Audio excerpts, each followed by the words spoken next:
Si vous écoutez Changer la norme, c'est que l'entrepreneuriat vous intéresse. La Fondation Entreprendre a décidé d'encourager les initiatives sociales et solidaires en soutenant Changer la norme. Depuis 10 ans, elle agit en faveur de la cause entrepreneuriale. Elle développe l'esprit d'entreprendre chez les jeunes, elle favorise l'égalité des chances et accompagne les parcours de celles et ceux qui entreprennent. Retrouvez toutes les initiatives de la Fondation Entreprendre sur www.fondation-entreprendre.org. Je veux voir le bonheur dans chaque œil de chaque spectateur. Il faut que tu respires. Moi à mon bisounours, je lui fais des bisous. T'es gentil des tout. Changer la norme est un podcast qui interroge des entrepreneurs sociaux qui jouent franc jeu.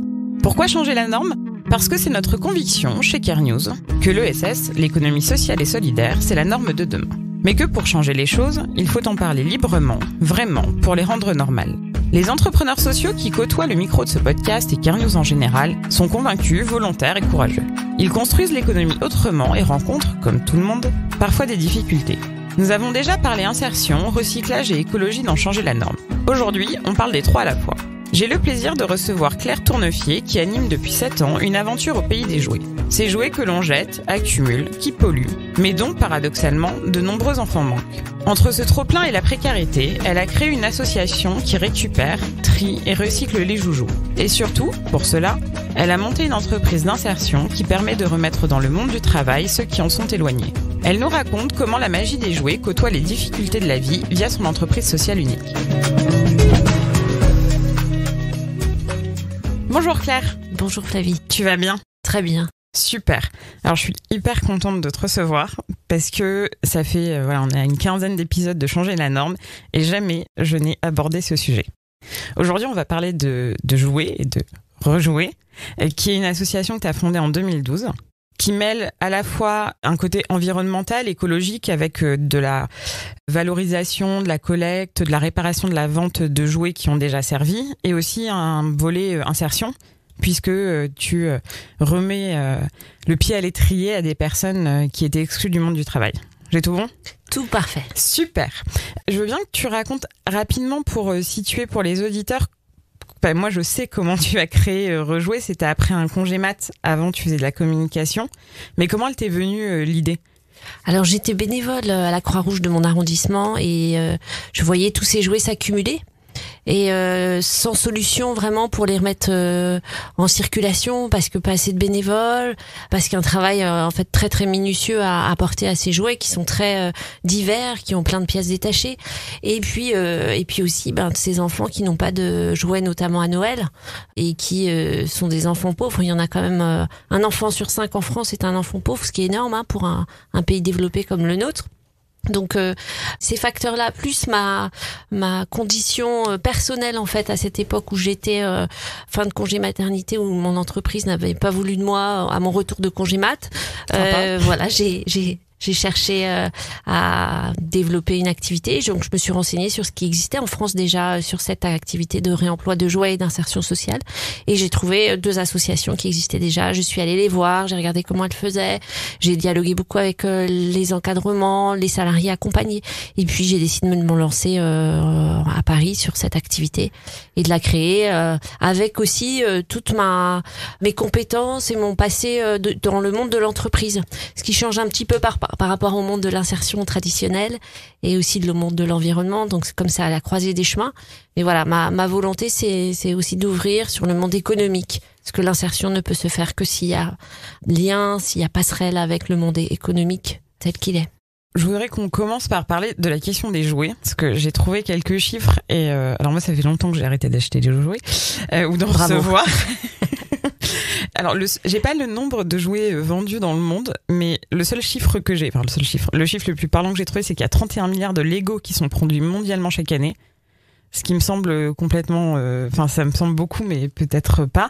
Et l'autre chiffre, mais qui est triste, c'est 40 millions de jouets jetés à la poubelle ou qui finissent dans un grenier, dans une cave, dans un garage. Chaque année, ça fait 1,27 chaque seconde. Oui, c'est énorme. Alors, les derniers chiffres qui ont été sortis par l'ADEME sont de l'ordre de 100 000 tonnes de jouets jetés par an en France et un potentiel de 500 000 tonnes de jouets qui dorment dans les placards des familles. Donc il y a un réel potentiel de réemploi et de circulation de ces objets. Et ensuite, c'est un marché de mode, donc ça veut dire qu'en fait, les jouets, ils sont utilisés très très peu de temps, généralement 8 mois. Et puis ensuite, voilà, on s'en débarrasse. Alors, il y a aussi des méthodes de dons entre familles. Il y a plein de solutions, mais la solution de leur donner une deuxième vie et de le professionnaliser est une bonne solution à mon sens. Et donc, forte de ce constat, tu montes une association. C'est une forme associative. Tout à fait. Et vous avez commencé à combien? Comment t'as trouvé les fonds? Comment tu t'es dit, est-ce qu'il me faut un business plan? Est-ce que je vais faire aussi de l'insertion? Alors le parcours, il a été de 2 ans au total. J'ai commencé par faire une étude de faisabilité, accompagnée par des financements de la région Île-de-France, par un cabinet extérieur.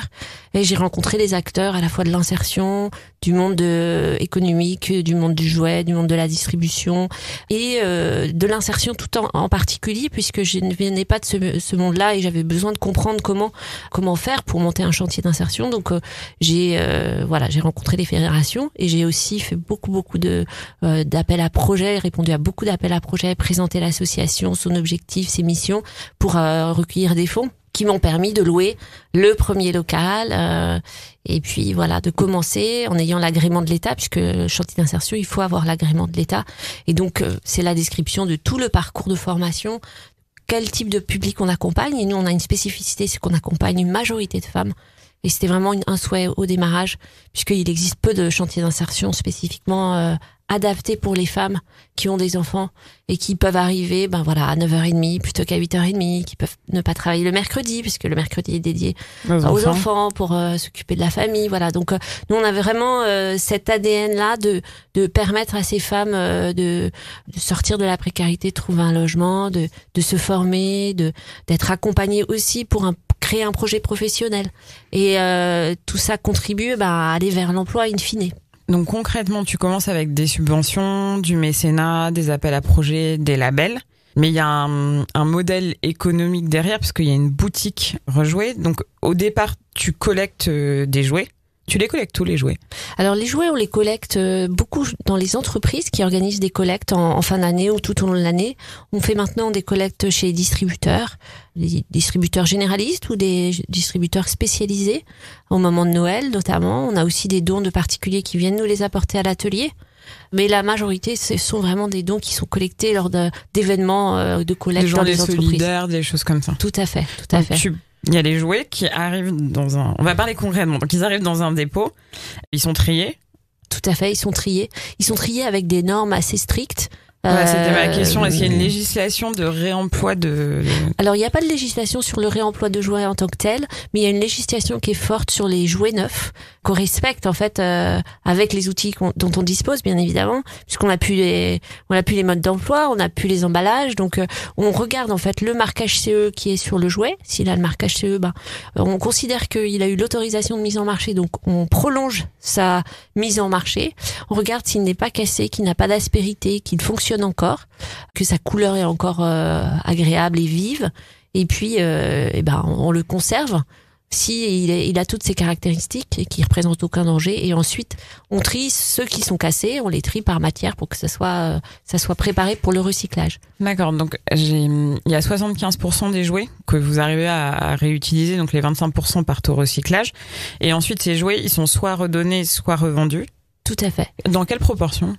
Alors, ils sont revendus en majorité à travers plusieurs circuits de vente. On a 2 boutiques, une à Paris, 140 rue du Château, dans le 14e, une autre à Quai d'Ivry, dans un centre commercial. Ça représente, cette vente aux particuliers, 53% de notre chiffre d'affaires. Ensuite, on a développé de la vente aux professionnels de l'enfance par l'intermédiaire d'un magasin qui est situé dans notre atelier, où là, on invite sur rendez-vous les crèches, les ludothèques, les centres de loisirs à venir acheter en direct les jouets pour leur structure collective.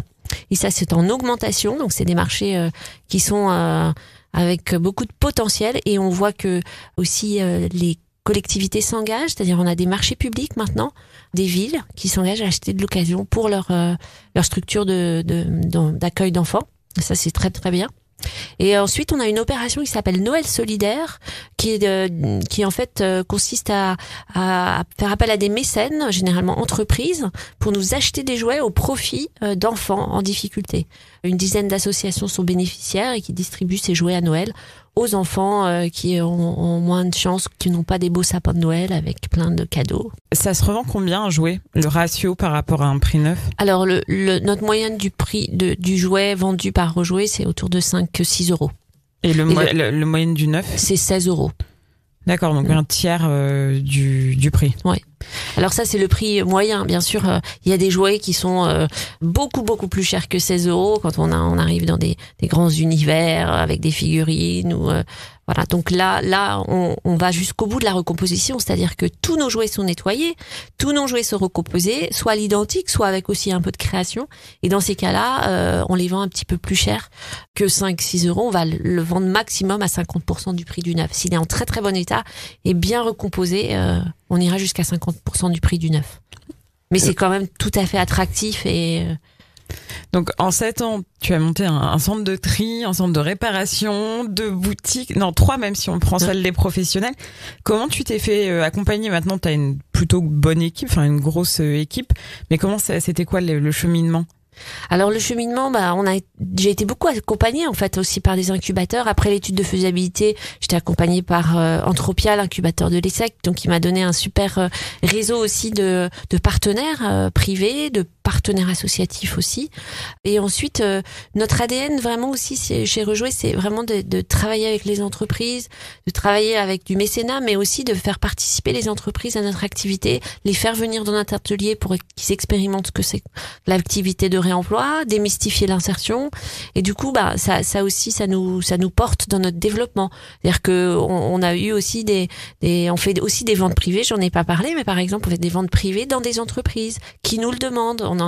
On en a fait pas mal avec pour les salariés. Pour les salariés d'entreprise, on en fait par exemple avec le groupe Accor qui a été force de proposition par rapport à notre activité et qui s'est dit on aimerait bien proposer en fait ces ventes dans les hôtels pour que les salariés des hôtels puissent avoir accès à ces jouets. Et donc ça nous fait grandir aussi ces partenariats, ça nous pousse parfois à faire à sortir de notre cadre et puis voilà, on se fait accompagner aussi par la France s'engage dans notre essaimage maintenant. Ce qui nous apporte aussi du mécénat de compétences, des études spécifiques sur comment améliorer notre distribution, comment faire du plaidoyer. Voilà, moi je vais chercher en fait quand je n'ai pas les ressources internes. Je pense que c'est aussi une de mes forces. Je vais chercher les ressources externes. Ouais, je demande. Et ça représente un budget de combien une association comme ça, un budget annuel? On est au-delà du million. J'aimerais bien qu'on s'attarde un tout petit peu sur le mécénat.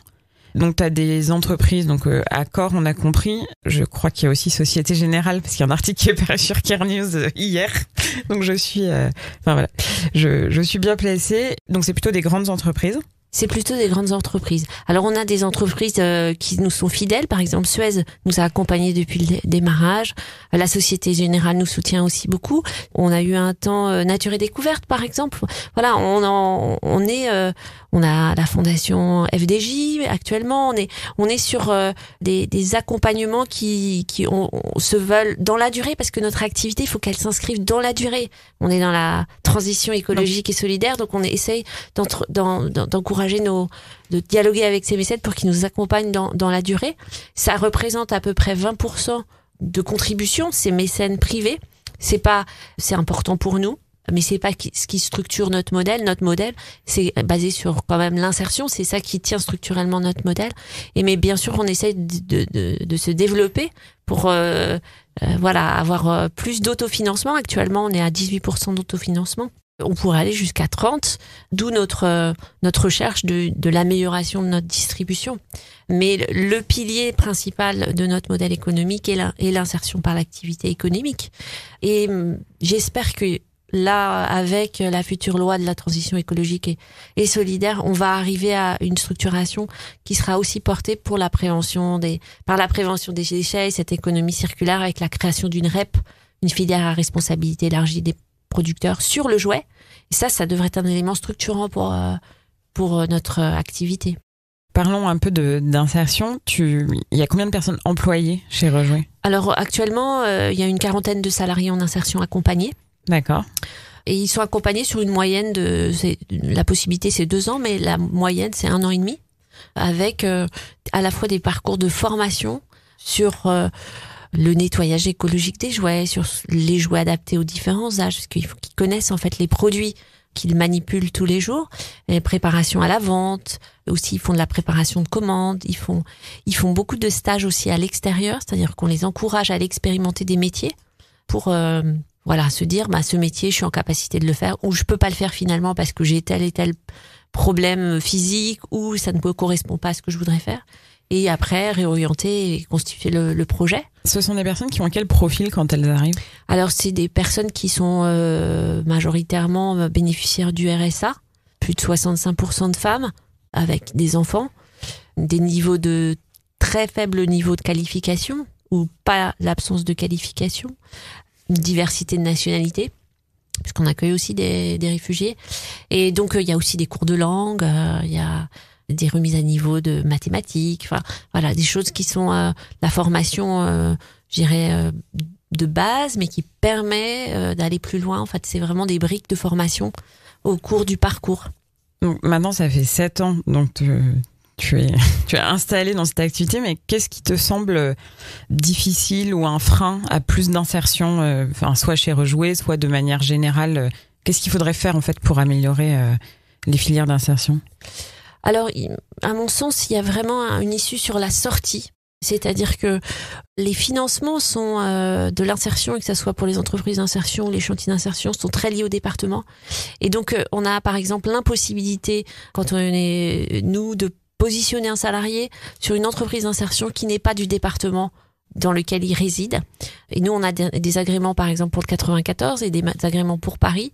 Si on a quelqu'un qui réside dans le 94 qui veut aller travailler dans une entreprise d'insertion à Paris, l'entreprise d'insertion ne peut pas l'embaucher parce que ne percevra pas d'aide pour son embauche, étant donné qu'il n'est pas sur le même département. Et ça, moi, je trouve que c'est un frein majeur dans la mobilité, parce qu'on parle beaucoup de mobilité, et il faut de la mobilité dans l'emploi, et qui travaille à 5 minutes dans le même département que son lieu d'habitation.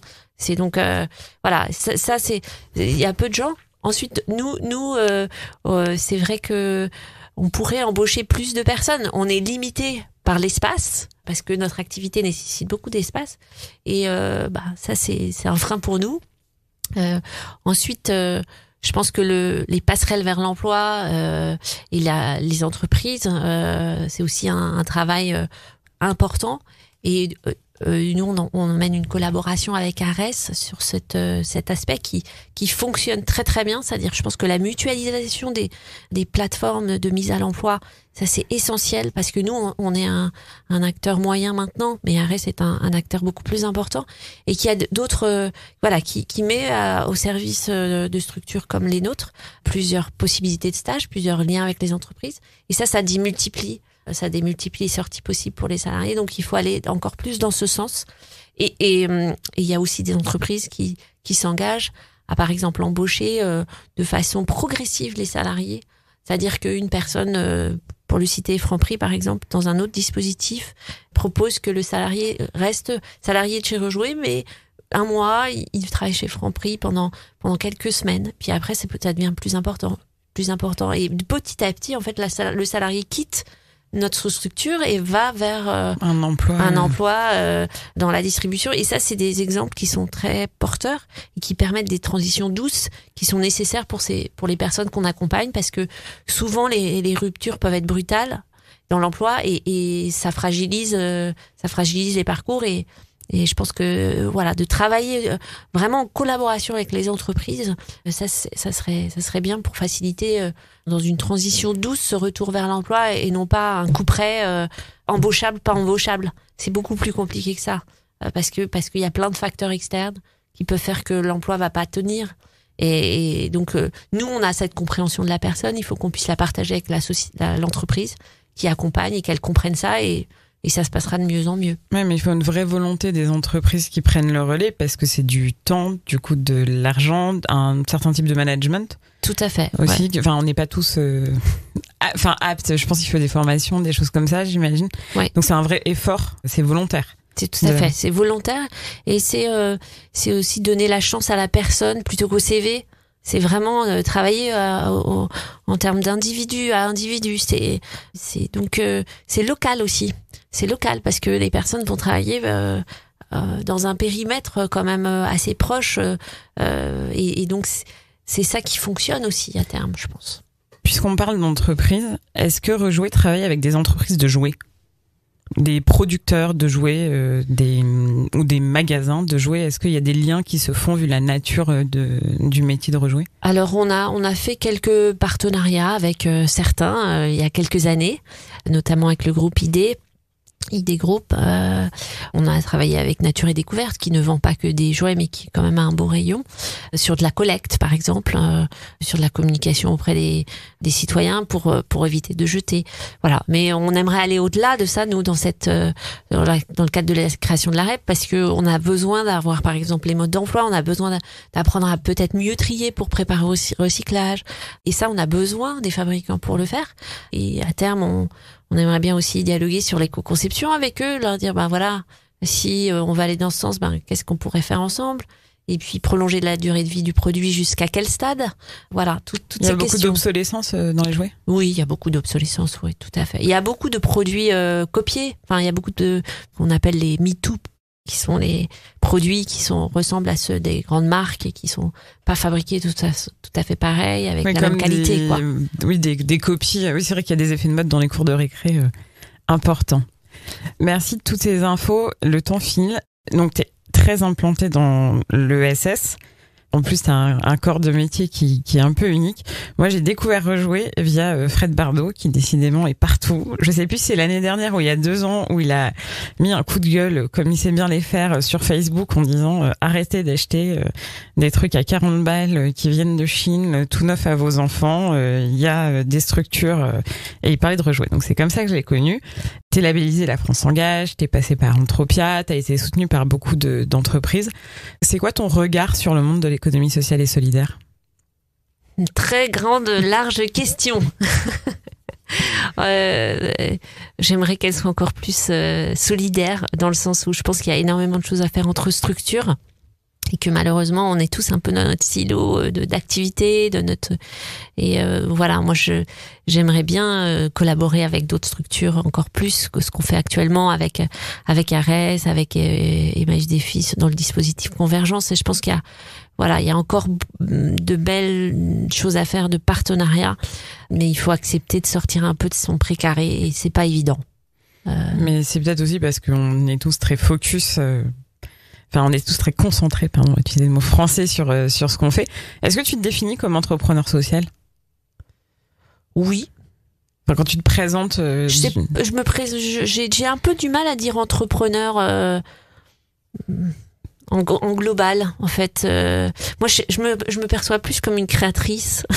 C'est différent, je sais pas pourquoi, mais pourtant, oui, l'association est comme une entreprise, in fine, mais je sais pas, moi j'ai plus cette fibre créatrice et... Oui, c'est une question que je pose pas souvent, mais qui en fait, les réponses m'intéressent toujours.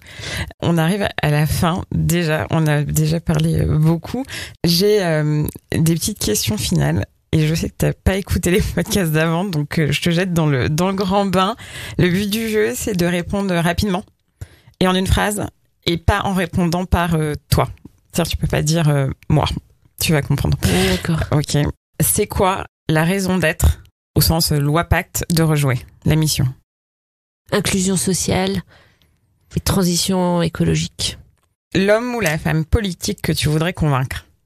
J'aimerais bien convaincre le ministre de l'Éducation nationale, Monsieur Blanquer, de parler plus d'écologie dans les écoles et de la rendre concrète en ayant des actions à la fois de prévention des déchets, mais à la fois aussi de consommation de l'éducation nationale.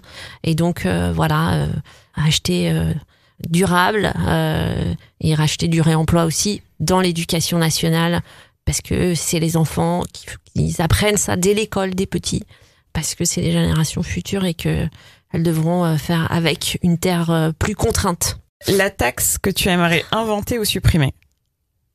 Invention, une taxe qui permette de réutiliser plusieurs fois les jouets et de les recycler. Donc taxer les jouets s'ils ne sont pas recyclés? Ouais. Le patron ou la patronne du CAC 40 que tu pourrais être ou que tu voudrais être? En fait, je rêve que les patrons du CAC 40 ouvrent la place aux femmes aussi du CAC 40 pour qu'on en trouve une ou plusieurs qui puissent être actrices de ce changement et que tous qui ont des fondations puissent les mettre au service de la planète avant tout et de l'homme qui vit sur la planète. Voilà. La somme pour laquelle tu tairais un scandale politique? Aucune somme. Merci beaucoup, Claire. Merci, Flavie. Merci d'avoir écouté jusqu'au bout cet épisode. Changer la norme, le podcast de Care News, se retrouve sur SoundCloud, iTunes, Spotify et partout la technologie à l'heure de nous mener. N'hésitez pas à nous suggérer des invités, à faire des commentaires, à diffuser autour de vous et à noter le podcast afin de vraiment changer la norme. Merci.